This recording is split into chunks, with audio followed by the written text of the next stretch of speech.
idea of development is for people to realize their dreams and aspirations.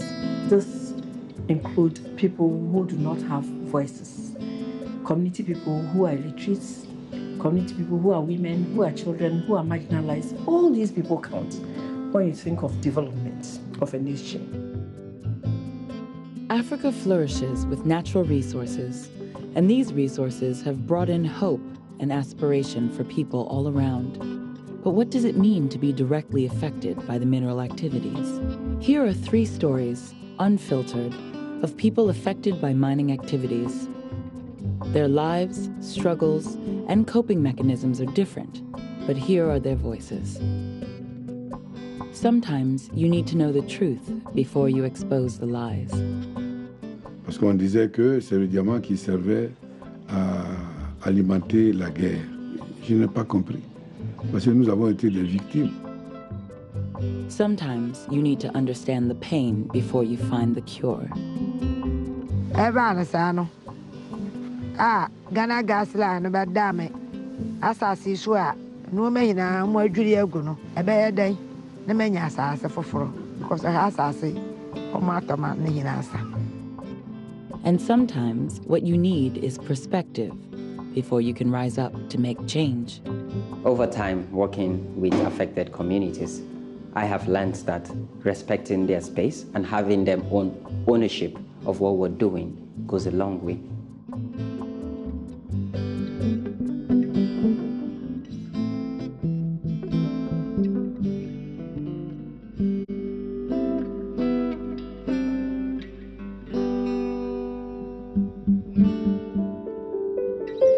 In 2002, Côte d'Ivoire broke out in a civil war.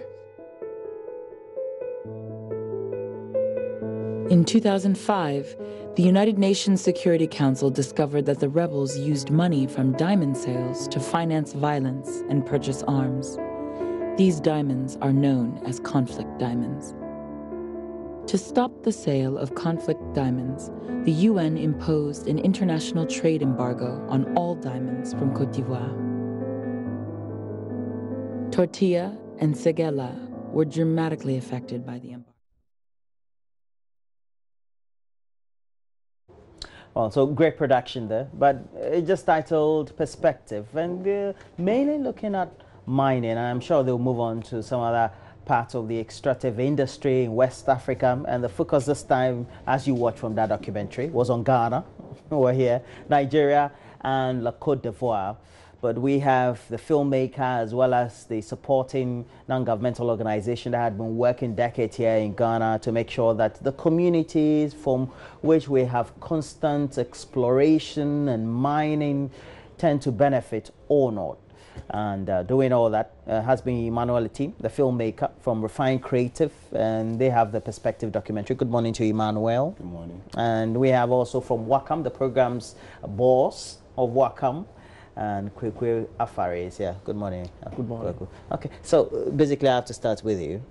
You did this whole idea about perspective. This documentary was born out of? And in partnership with OSIWA, so Open Society Initiative of West Africa, I was commissioned to really focus on communities affected by mining and see what were the problems that they faced. Right. Get really perspective from them, but then also the government, and then groups like WACAM and other civil society people all over West Africa.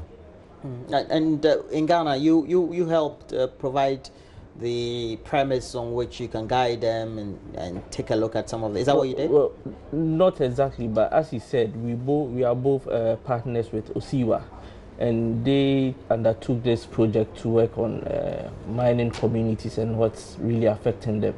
And we as an NGO, we've been working in mining community, as you said, for over a decade now.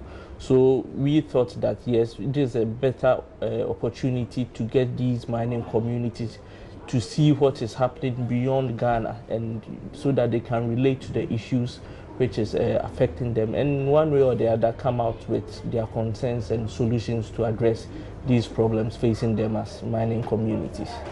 But we know these communities have real challenges. Yes. And your own rounds, when you went through looking at what you could film on perspective, what were some of the notable challenges that you noted? The first notable challenge is climate change affects agriculture.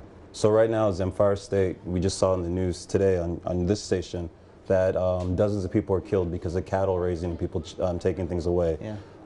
Nigeria had Boko Haram and other issues. Here in Ghana, many communities, whether you say Galamsey with the whatever polluting or just illegal mining in general, people are trying to just survive, trying to make money. So when we're trying to figure out how communities that have mining going on in their community get affected, you're asking themselves, what were they doing before mining happened and what's happening now?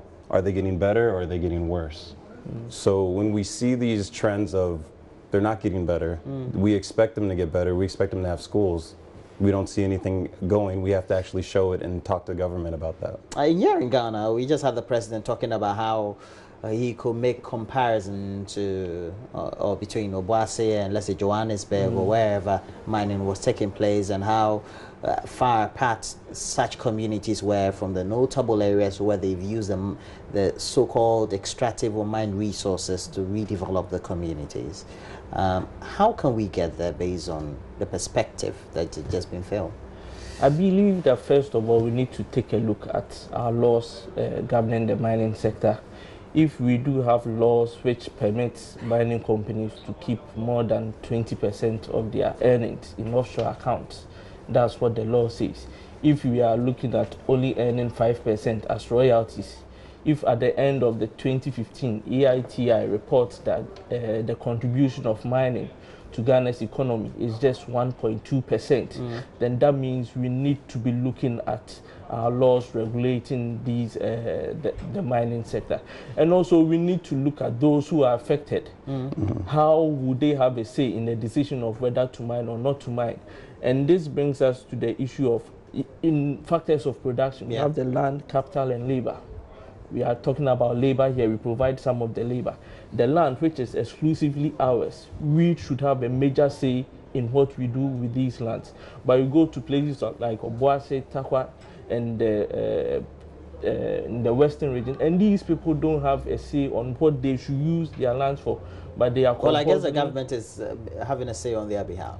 Well, but the people that's as owners, yes, they are individual owners, they are family owners. They should have a say on whether or not they would want to use their lands for mining activities or not, and that has been the major challenge. The other major challenge is what happens when a mining group comes in and people have to be relocated. So in Ghana, in this film, the woman had to be relocated or be compensated for her land, and the amount of money that she's getting is not enough. While screening in Takra with Wakam, the people watched the film, but they complained about moving from their homes that maybe had 5, 6, 7 bedrooms, and now they're forced into homes that are smaller, maybe 2, 3, 4 bedrooms.